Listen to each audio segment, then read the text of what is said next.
Anomalous expansion of water, मतलब water का expansion कैसे होता है? वाटर का एक्सपेंशन का बिहेवियर डिफरेंट होता है, पता है ना? हाँ वाटर का anomalous expansion because it's an anomaly, ठीक है? Okay expansion of water is an anomaly to other expansion, इसीलिए हमें पढ़ना रहता है anomalous expansion of water. Okay the water when heated from 0 degree Celsius, जब वाटर को आप हीट कीजिएगा 0 डिग्री सेल्सियस से, क्योंकि 0 डिग्री सेल्सियस पे वाटर में कन्वर्ट हो जाता है ice, yes sir then its density increases up okay till 4 degree Celsius, and then its density decreases. This phenomena is called as anomalous expansion of water. तो यदि आप temperature versus density graph बनाएंगे, then the temperature versus density graph will be like this: maximum density at 4 degrees Celsius.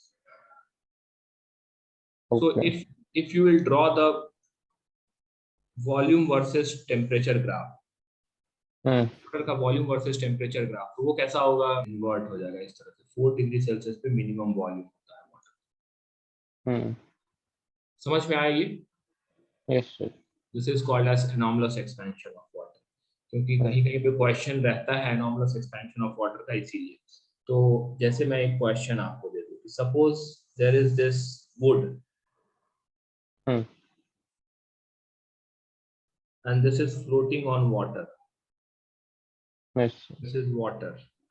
If water is heated from 0 degree Celsius to 10 degree Celsius, then how will the value of x change?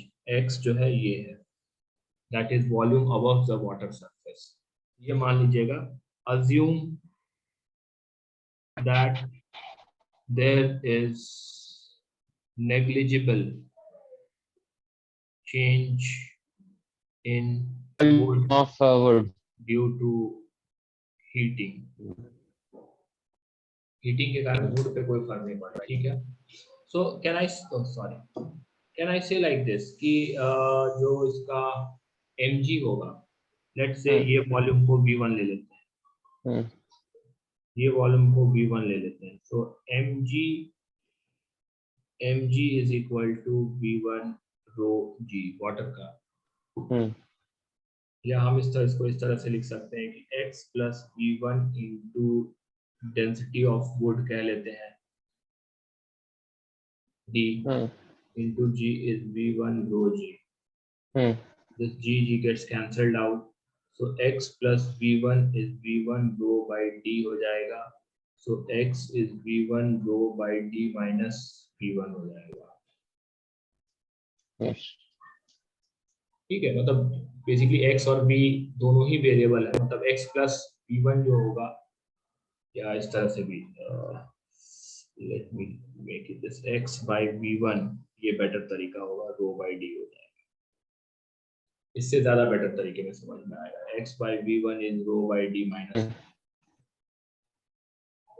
So x और v का ratio, मतलब यदि x और v1 का ratio बढ़ रहा है, मतलब v1 घट रहा है और x बढ़ रहा है, x और v1 का रेशियो घट रहा है, मतलब x घट रहा है, x is decreasing, v1 is increasing. So we know that रो जो होगा वो इस तरह से होगा 4 डिग्री. सो रो बढ़ेगा तो रो बाई डी जो होगा वो भी बढ़ेगा, रो बाई डी माइनस 1 भी बढ़ेगा. सो 0 से 4 के बीच में x बढ़ रहा होगा, और फिर 4 से 10 के बीच में x घट रहा होगा. ओके.